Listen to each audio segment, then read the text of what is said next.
Kovai women's centre by motherhood மருத்துவமனையில் தாய்ப்பால் வார விழாவை முன்னிட்டு தாய்ப்பால் கொடுப்பதன் அவசியம் குறித்த விழிப்புணர்வு கருத்தரங்கம் மற்றும் கண்காட்சி நடைபெற்றது. கோவை மேட்டுப்பாளையம் சாலையில் உள்ள விமன் சென்டர் பை மதர்ஹுட் மருத்துவமனை சார்பாக தாய்ப்பால் கொடுப்பதால் தாய்க்கும் சேய்க்கும் ஏற்படும் நன்மைகள், தாய்ப்பால் கொடுக்கும் முறைகள் மற்றும் தாய்மார்கள் உண்ண வேண்டிய உணவுகள் பற்றிய விழிப்புணர்வு கருத்தரங்கம் மற்றும் கண்காட்சி மருத்துவமனை அரங்கத்தில் நடைபெற்றது. விமன் சென்டர் பை மதர்ஹுட் மருத்துவமனை மருத்துவ இயக்குநர் டாக்டர் மிருதுபாஷினி கோவிந்தராஜன் தலைமையில் நடைபெற்ற இதில் மகப்பேறு மற்றும் தாய்ப்பால் தொடர்பான துறை சார்ந்த மருத்துவ நிபுணர்கள் சுஷ்மா ரவீந்திரன், நித்யா பொன்முடி, மஞ்சரி, சுகன்யா, சுனில் மற்றும் தாய்ப்பால் வங்கி தலைமை செவிலியர் ஜெய்சி ரெஜினா உள்ளிட்டோர் கலந்து கொண்டனர்.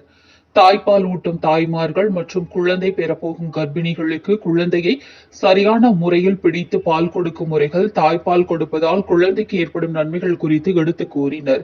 மேலும் இதில் கலந்து கொண்ட தாய்மார்கள் தாய்ப்பால் கொடுக்கும் போது தங்களுக்கு ஏற்பட்ட அனுபவங்களை பகிர்ந்து கொண்டனர்.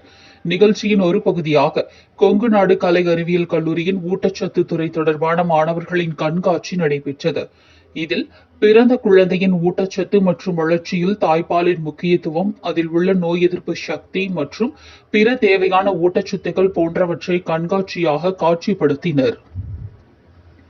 மேலும் கர்ப்பிணி மற்றும் தாய்ப்பால் கொடுப்போருக்கு இயற்கையாக பால் சுரக்க தேவையான உணவுகள், பால் மற்றும் பால் சார்ந்த பொருட்கள், புரதம் நிறைந்த மற்றும் விட்டமின்கள், தாதுக்கள் நிறைந்த உணவுப் பொருட்கள் போன்றவற்றையும் காட்சிப்படுத்தி இருந்தனர்.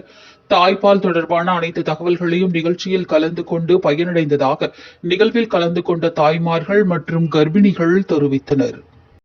டாக்டர் மிருதுபாஷினி பேசுறேன். இன்னைக்கு தாய்ப்பால் எவ்வளவு முக்கியங்கிறத பத்தி உலகத்தளவில் ஒரு விழிப்புணர்வு ஏற்படுத்துறதுக்காக எல்லா இடங்கள்லையும் இன்னைக்கு இருக்கு. ஒரு தேவை இருக்கு. அந்த தேவை ஏன் வந்ததுன்னாக்கா, இந்த புட்டிப்பாலுங்கிறது ஒன்று கிடைக்க ஆரம்பிச்சதுக்கு அப்புறம் தாய்ப்பாலுடைய நெசசிட்டிங்கிறது ரொம்ப குறைஞ்சிருச்சு. அதுக்கப்புறம் ஈஸியாக மாற்ற முடியுங்கிற காரணத்தினால நிறையவே நடுவில் மாற ஆரம்பிச்சது. அது குழந்தைகளுக்கும் நல்லதில்லை, தாய்மாருக்கும் நல்லதில்லை. அதனால இந்த ஒரு விழிப்புணர்வை கொண்டு வர்றதுக்காகத்தான் இதை நாங்கள் ஒரு மூமெண்ட் மாதிரி எல்லாருமே உலகத்தளவில் ஆரம்பிச்சிருக்கோம். இப்போ நாங்கள் என்ன பண்ணுறோம்னாக்கா, 35 36 வாரங்களில் ப்ரெக்னென்சியிலிருந்தே தாய்மார்களை மனத்தளவுலையும் சரி, உடம்பளவுலையும் சரி, இதில் பிரச்சனைகள் இல்லாமல் இருக்கவும், அவங்க என்ன செய்யணும், என்ன செய்யக்கூடாது, எந்த முறையில் சாப்பாட்டை மாற்ற வேண்டியிருக்கும், எந்த அளவுக்கு லிக்விட்ஸ் எல்லாம் எடுக்க வேண்டியிருக்கும், இதையெல்லாம் ஒரு தெளிவு ஏற்படுத்துறதுக்கோசரம் டீச்சிங் ஆரம்பிக்கிறோம். இது இந்த துறைக்குன்னே தனியாக இன்னைக்கு ஒரு டாக்டர் இருக்காங்க.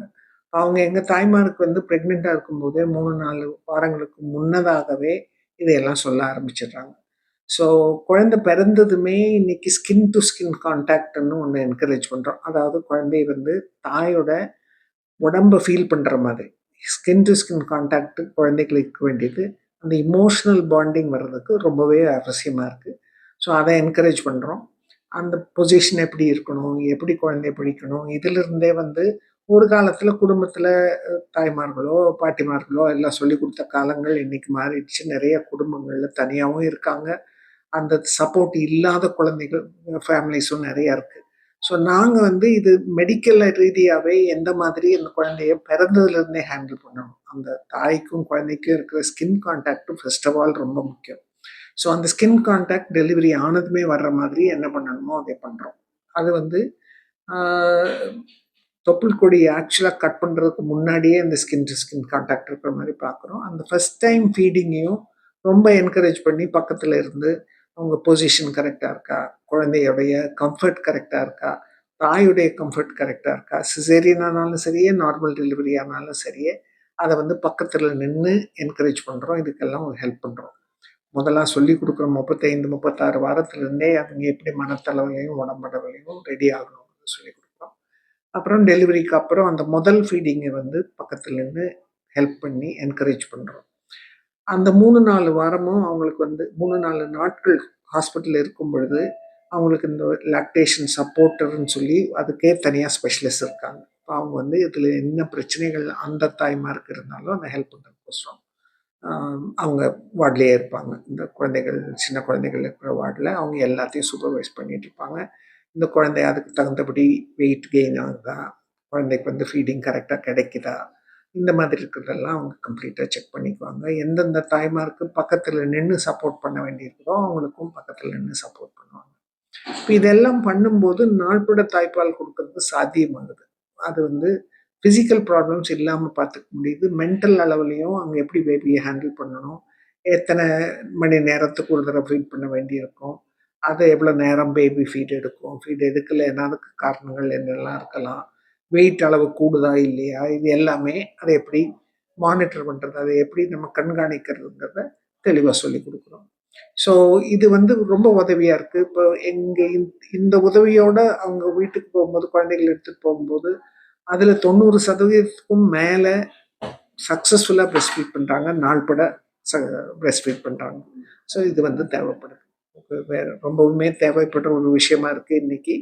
இதை நினைவுபடுத்துறதுக்காகத்தான் இந்த நாளையும் கொண்டாடுறோம். Consultant obstetrics women centre by motherhood hospital இருந்துங்க. இன்னைக்கு பிரெஸ்ட் ஃபீடிங் அவேர்னஸ் வீக் பற்றி தான் நம்ம பேச போகிறோம். So every August every year நம்ம வந்து ஃபர்ஸ்ட் வீக் ஆஃப் ஆகஸ்ட்டில் பிரெஸ்ட் ஃபீடிங் வீக் செலிப்ரேட் பண்ணுறோம். எதுக்காக செலிப்ரேட் பண்ணுறோம் அப்படின்னா, பிரெஸ்ட் ஃபீடிங்கோட அவேர்னஸ் வந்து எல்லாருக்குமே தெரியணுங்கிறதுக்காக. ஆஃப்டர் டெலிவரி எல்லாருக்குமே தெரியும் பிரெஸ்ட் ஃபீடிங் எவ்வளோ இம்பார்ட்டன்ட் அப்படிங்கிறது. அதோட அவேர்னஸ் வந்து ப்ரெக்னன்சி டைம்லேயே நம்மளுக்கு தெரிஞ்சிருக்கிறது இன்னும் ரொம்ப இம்பார்ட்டன்ட். பிகாஸ் நம்ம வந்து ப்ரிப்பேர் ஆனோம் அப்படின்னா நம்மளால நல்லா பிரெஸ்ட் ஃபீட் பண்ண முடியும். நம்மளுக்கு அதை பற்றின ஸ்ட்ரெஸ், அதை பற்றின டவுட்ஸ் எல்லாமே முன்னாடியே கிளியர் ஆயிருந்ததுன்னா நம்மளோட ஜேர்னி ரொம்ப எப்போவுமே ப்ளசண்ட்டாக ஸ்மூத்தாக இருக்கும். அண்ட் பிரெஸ்ட் ஃபீடிங்னால நிறைய பெனிஃபிட்ஸ் இருக்குது பேபிக்கு அப்படிங்கிறது நம்ம எல்லா இடமுமே கேட்டிருப்போம், காமனாக எல்லாரும் சொல்லி பார்த்துருப்போம். பட் ஆனால் மதர்ஸ்க்கும் நிறைய பெனிஃபிட்ஸ் இருக்குங்கிறது நிறைய பேருக்கு தெரியறதில்ல. அதில் ரொம்ப இம்பார்ட்டன்ட் அப்படின்னு பார்த்தீங்கன்னா, மதருக்கு வந்து பிரெஸ்ட் ஃபீட் அவங்க நிறைய பேபியை பண்ணுறாங்க அப்படின்னா அவங்களுக்கு பிரெஸ்ட் கேன்சர் ரிஸ்க் கம்மியாகும். அகெயின் பேபியோட இருக்கிற பாண்டிங் அவங்களுக்கு இம்ப்ரூவ் ஆகும். அண்ட் வெயிட் கெயின் மதர்ஸ்க்கு நிறைய வராமல் இருக்கும். பிகாஸ் ஆஃப்டர் டெலிவரி நம்ம ஃபீட் பண்ணுறதுனால யூஸ்வலாக வந்து ஃபுட் இன்டேக் இன்க்ரீஸ் ஆகலாம், ஃபிசிக்கல் ஆக்டிவிட்டி கம்மியாக இருக்கலாம். ஸோ அந்த டைம் நம்மளுக்கு வெயிட் கெயின் வராமல் இருக்கிறதுக்கு பிரெஸ்ட் ஃபீடிங்கும் நம்மளுக்கு ஹெல்ப் பண்ணும். ப்ளஸ் பேபியோட நம்மளுக்கு அது ஒரு லாங் டேர்ம் ஜேர்னிங்கிறனால இனிஷியல் டைம்ஸில் நம்மளுக்கு நைட்டில் தூங்காமல் இருக்கும்போது டிப்ரெஷன் இதெல்லாம் வரதுக்கான சான்சஸ் ஹையாக இருக்கும். ஸோ பிரெஸ்ட் ஃபீடிங் பண்ணும்போது அந்த டிப்ரெஷன் சான்சஸ் கம்மியாகுது, பாண்டிங் டைம் நல்லா பெட்டர் ஆகும். So not only for the baby, it's beneficial for the mother also. So எல்லாருமே அதை பற்றி அவேர்னஸ் இருந்து நல்லா பிரெஸ்ட் ஃபீட் பண்ணணும் அப்படிங்கிறது எங்களோடது. தேங்க்யூ. ஹலோ, நான் டாக்டர் மஞ்சரி. நான் லாக்டேஷன் ப்ரொஃபஷனலாக ஒர்க் பண்ணிட்டு இருக்கேன் இங்கே உமன் சென்டர் பை மதர்ஹுட் ஹாஸ்பிட்டலில். So every year August 1 to 7 நம்ம பிரெஸ்ட் ஃபீடிங் வீக் வந்து அவேர்னஸை நம்ம செலிப்ரேட் பண்ணுறோம். ஸோ இந்த எவ்ரி இயர் ஒரு தீம் வச்சு தான் செலிப்ரேட் பண்ணுறோம். ஸோ இந்த இயர் வந்து ப்ரையாரிட்டைசிங் சப்போர்ட் சிஸ்டம்ஸ் அப்படின்னு சொல்லி வரப்போ, சப்போர்ட் சிஸ்டம்ங்கிறது வந்து ப்ரொஃபஷனல் சைட்லேருந்து மட்டுமே இல்லாமல் ஃபேமிலி சைட்லேருந்து, கவுன்சிலர் சைட்லேருந்து, பீடியாட்ரிஷியன், ஸ்டாஃப் நர்சஸ் வந்து எல்லாருமே சேர்ந்து சப்போர்ட் பண்ணாதான் ஒரு மதர் அண்ட் பேபியோட பிரெஸ்ட் ஃபீடிங் ஜேர்னியை கொஞ்சம் சப்போர்ட்டிவாக பெட்டராக கம்ஃபர்டபுளாக எடுத்துகிட்டு போக முடியும். ஸோ ஒரு ப்ரிப்பரேஷன் சொல்லி பார்த்தோம் அப்படின்னா ஆன்டினேட்டல் பீரியட்லேருந்தே ஸ்டார்ட் ஆகுது. ஸோ கிளாஸஸ் அட்டென்ட் பண்ணலாம். ஸோ ஜஸ்ட் ஸோ தட் ஒரு சப்போர்ட் குரூப்ஸ் அட்டென்ட் பண்ணலாம். ஸோ தட் மற்ற மதர்ஸோட எக்ஸ்பீரியன்ஸ் கொஞ்சம் தெரிஞ்சுக்கலாம், கொஞ்சம் டிப்ஸ் ட்ரிக்ஸ் அதெல்லாமே தெரிஞ்சு வச்சுக்கலாம். அண்ட் ஃபைனலாக இந்த ஆஃப்டர் த பர்த் அப்படின்னு சொல்லி வர்றப்போ இங்கே ப்ரொஃபஷனல் சைட்லேருந்து லைக் ஸ்டாஃப் நர்சஸ்லேருந்து, லைக் லேபர் வார்ட் சப்போர்ட்லேருந்து, லாக்டேஷன் ப்ரொஃபஷனல் சைட்லேருந்து சப்போர்ட் பண்ணுவாங்க. ஃபர்தராக வீட்டுக்கு போனதுக்கப்புறமும் family side support is most important. ஏன்னா லைக் மதரோட மைண்டில் டவுட்ஸ் வராமல் இருக்கணும். ஸோ இங்கே பால் பத்தலை, அது வரல, பாப்பா அழுது, அந்த மாதிரி அன்னெசரி ஸ்ட்ரெஸ் மதர் மேலே போடாமல் கொஞ்சம் ஹஸ்பண்டாக இருக்கட்டும், மதராக இருக்கட்டும், மதர் இன் லாவாக இருக்கட்டும், anybody who can support the mother in the most positive way is the most important thing. So without creating doubt in the mother's mind. And continuity of support is also important. Continuity of சப்போர்ட்னு சொல்லி வந்ததுக்கப்புறம் இங்கே ஹாஸ்பிட்டலோட முடியாமல் அடுத்தடுத்து அம்மாவுக்கு ஒரு support like ஒரு ரிவ்யூவாக இருக்கட்டும், இல்லை ஃபர்தராக அவங்க என்ன டவுட்ஸாக இருந்தாலும் லைக் வந்து அப்ரோச் பண்ணுறப்போ அந்த சர்வீஸை ஒரு ஹாஸ்பிட்டல் அவைலபிள் படுத்துனாங்க அப்படின்னா எல்லா மதர்ஸோட பிரெஸ்ட் ஃபீடிங் ஜேர்னியும் இன்னும் பெட்டராக எடுத்துகிட்டு போய்க்கலாம். So thank you for the opportunity. நான் Daisy Regina, NIC and milk bank இன்சார்ஜாக இருக்கேன். ஸோ நான் இப்போ மில்க் பேங்கை பற்றி உங்களுக்கு சொல்ல போகிறேன். நீங்கள் நிறையா அவேர்னஸ் கேட்டிருப்பீங்க, மதர் பிரெஸ்ட் ஃபீட் கொடுக்குறத பற்றி, பேபிக்கு எப்படி ஃபீட் பண்ணணும். ஸோ இந்த அவேர்னஸ் யூஸ்வலாக எல்லாருமே பேசியிருப்பாங்க. நான் வந்து மெயினாக மில்க் பேங்க் பற்றி சொல்கிறதுக்காக சொல்ல போகிறேன். ஸோ மில்க் பேங்க் நீங்கள் ஏடிஎம் பார்த்துருப்பீங்க, நிறைய பிளட் பேங்க்ஸ் எல்லாம் பார்த்துருப்பீங்க. மில்க் பேங்க்ன்றது ரொம்ப ரேராக தான் இருக்கும்.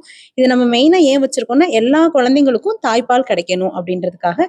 ஸ்பெஷலாக பார்த்தீங்கன்னா லெஸ் தென் 1 kg இருக்கிற பேபிஸ், 500-600 grams இருக்கிற பேபிஸு, ஏதாவது குழந்தைக்கு மெடிக்கல் இஷ்யூ இருக்கும், சம்டைம்ஸ் பார்த்தீங்கன்னா மதருக்கு ஏதாவது ப்ராப்ளம் இருக்கும், பேபிக்கு ஃபீட் பண்ண முடியாது. ஸோ இந்த மாதிரி இருக்கிற குழந்தைங்களுக்கும் தாய்ப்பால் கிடைக்கணும் அப்படின்றது தான் எங்களோட மோட்டிவேஷன்.